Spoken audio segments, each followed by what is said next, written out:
I can't describe it, but I felt like some part of Molly was still here.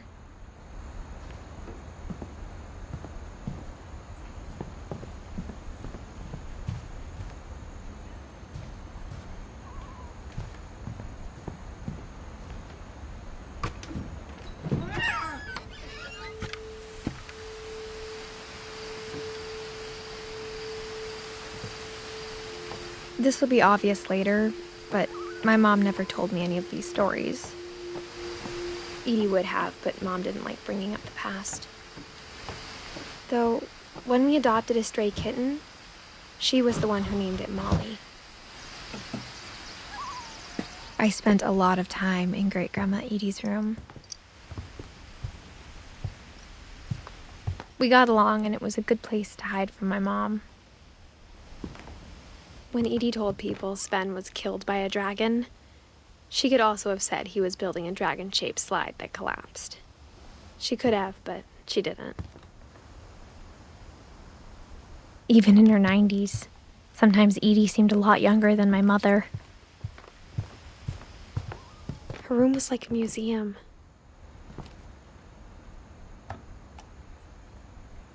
For 500 years, the Finches have been famous throughout Norway for their fortune and misfortune. Odin Finch buries the latest victims of the family curse, his wife Ingeborg and their newborn son, Johan. On January 7th, 1937, he set sail with his family and his house, hoping to leave the curse behind. But 40-foot waves off the coast of Washington send the house and Odin to the bottom of the sea. Odin's daughter Edie, with husband Sven and baby Molly, step ashore on their new home, Orcas Island. Odin Finch is the first to be buried in the new family cemetery. His daughter Edie is already dreaming of a new Finch house.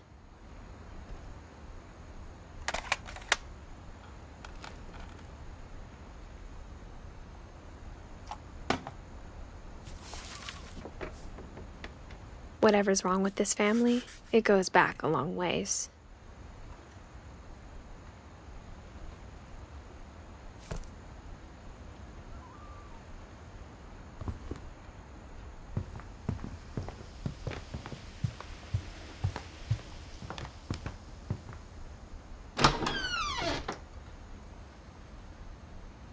The only trace Grandpa Sam's first wife Kay left on the house was the pink bathroom. It was a pretty big trace.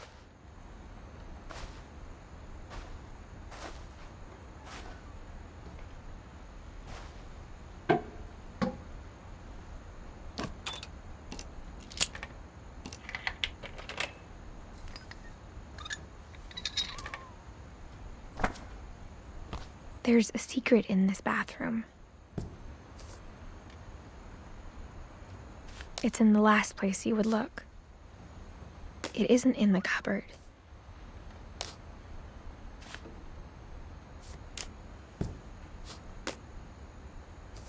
It's hidden in this book.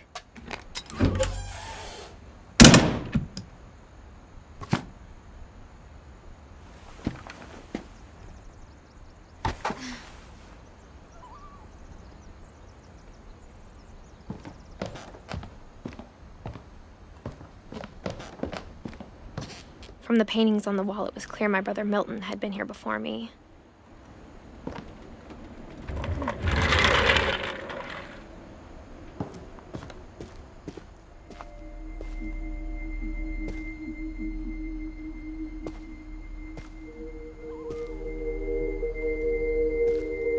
I knew Grandpa Sam had a twin, and that he never talked about him.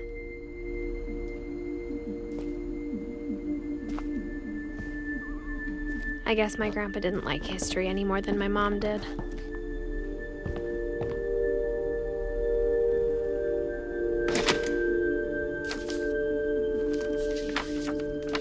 How I Want to Remember My Brother by Sam Finch.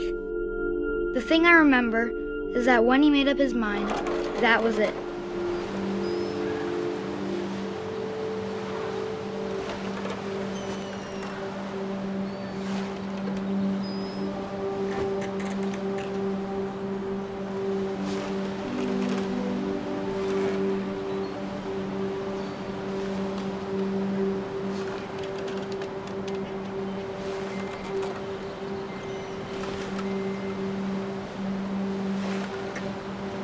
My brother said he'd die before he ate another mushroom. And he did.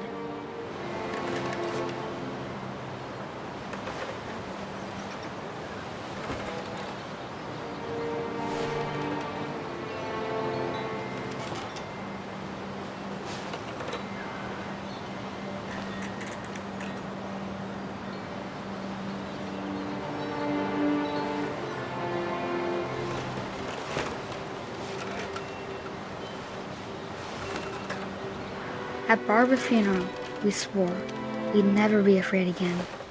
And he wasn't. I think Calvin always wanted to fly.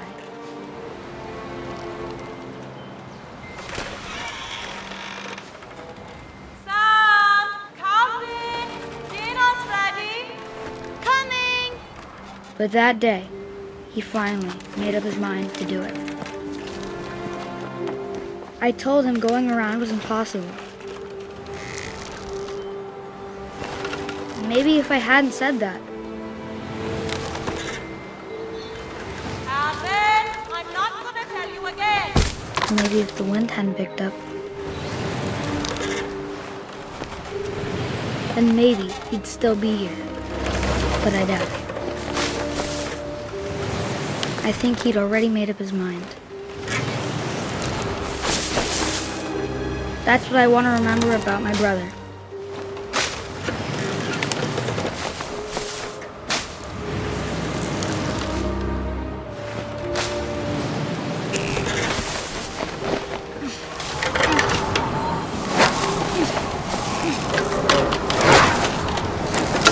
The day he made up his mind to fly.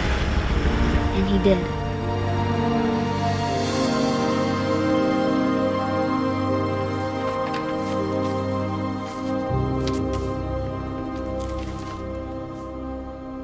Calvin's story felt strangely familiar. When I was younger, I remember trying to do the exact same thing.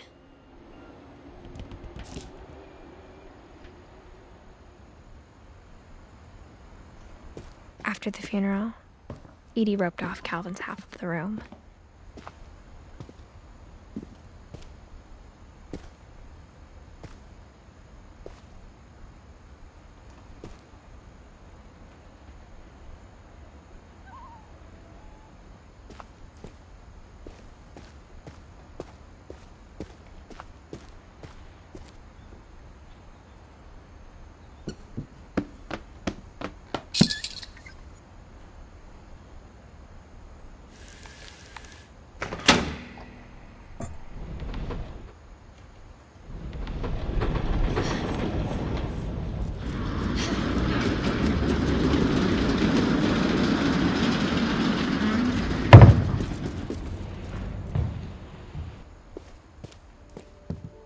The passages were a pretty tight fit.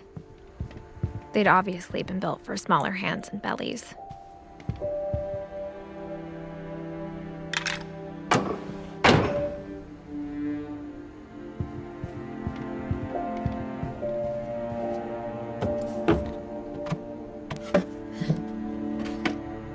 Growing up, I always thought of Barbara as a child star.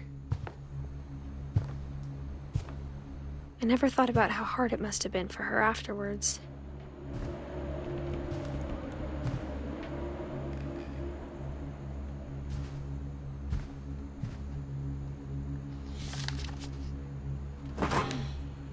Of all the stories people wrote about Barbara's death, I'm surprised Edie saved this one.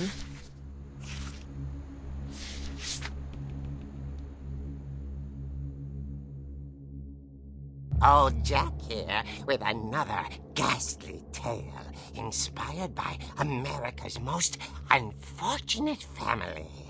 I'm calling it The Surprise Ending of Barbara Finch. As a child star, Barbara was famous for her scream. Now at 16, she was all washed up. A has-been. But in a lucky break, she'd been asked to perform her signature scream at a local convention for monster movie fans. It was just the boost her career needed. Unfortunately, Her scream hadn't aged well. Getting better. I think you just need the right motivation. Her biggest fan and current boyfriend, Rick, was about to demonstrate when... Now that was a great scream. It was Barbara's father, Sven. He'd slipped into a table saw and had to be rushed to the emergency room. So Barbara got stuck babysitting her youngest brother, Walter. Her convention comeback was cancelled. Okay, I'm hearing frustration, but I'm not hearing terror. What if I tried... A gang of hoodlums in Halloween masks have been terrorizing Orcas Island tonight. Police are urging residents to... That came from the basement. You're right! Also, I loved your delivery on that. Why is your basement door locked? Because my dad likes making puzzles and secret passages. There's a key hidden in the music box. The secret is to keep winding and winding until finally the key pops out. Thanks, babe. I'll be back in a sec. 20 minutes later, Rick hadn't returned. So Barbara went to look for him, right on cue. She reached for the music box.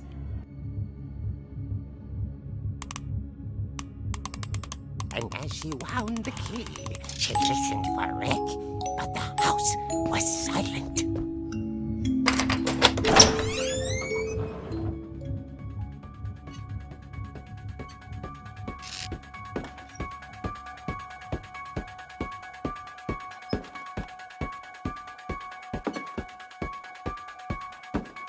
She found Rick's crutch and imagined the worst.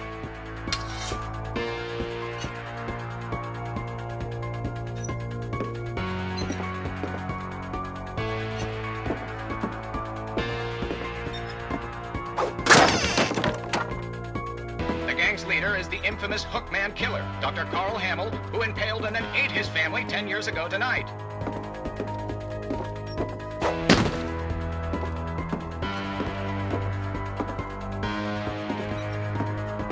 The old fridge rattled and grew still.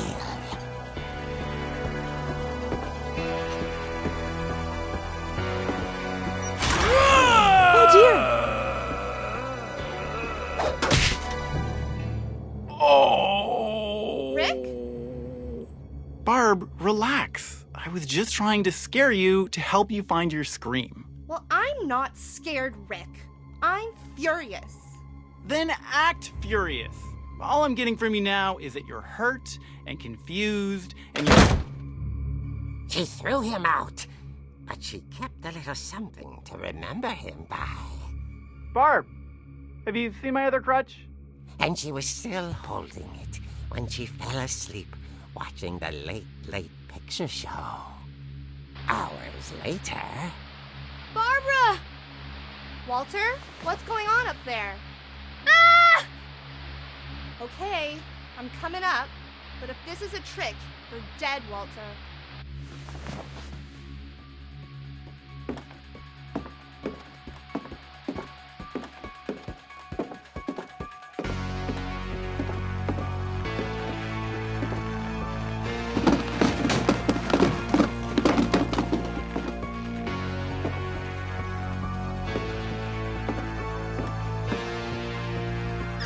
Walter, are you there?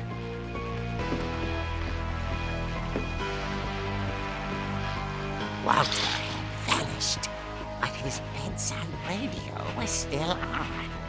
Orcas Island police describe the man as 6 feet tall, with a steel hook for a hand. Residents are urged to lock all doors and windows and notify the police of any suspicious activity. Barbara turned, saw the hookman, and was speechless. He was quite smashing. And he was. He couldn't get enough of Barbara. Okay, Barbara, there's gotta be another way out of here.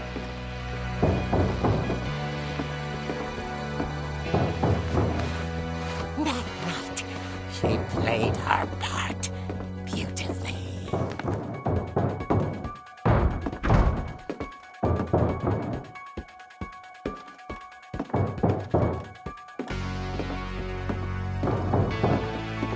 Molly's door hadn't been opened in years. The hinges groan.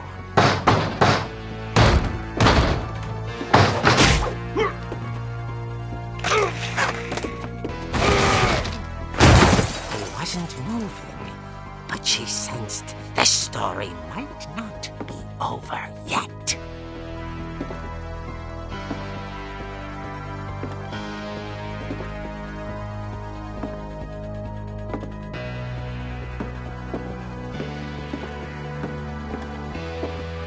The hookman had vanished. She listened for his breathing, but all she heard was...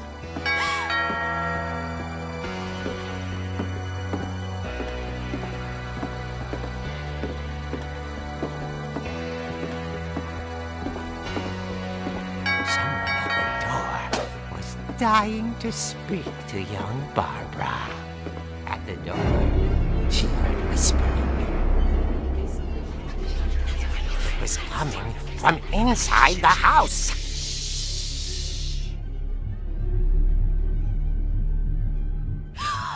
Oh dear.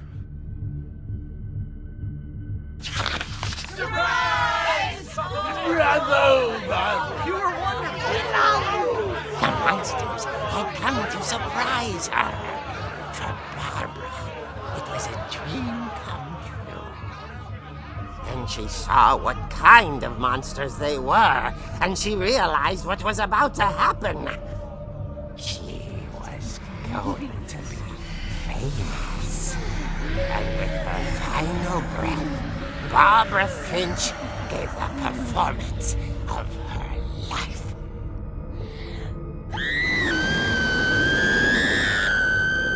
I wasn't there myself, but I hear Barbara was magnificent. Poor girl. She had a taste for stardom. But unfortunately, so did her fans. Of course, the police blamed it all on poor Rick, who disappeared the same night. And little Walter? Hiding under his bed the whole time. He took it all pretty hard, but that's another story. As for Barbara, tucked inside the music box is all they ever found of her. Her ear. Now that's what I call a real eerie tale.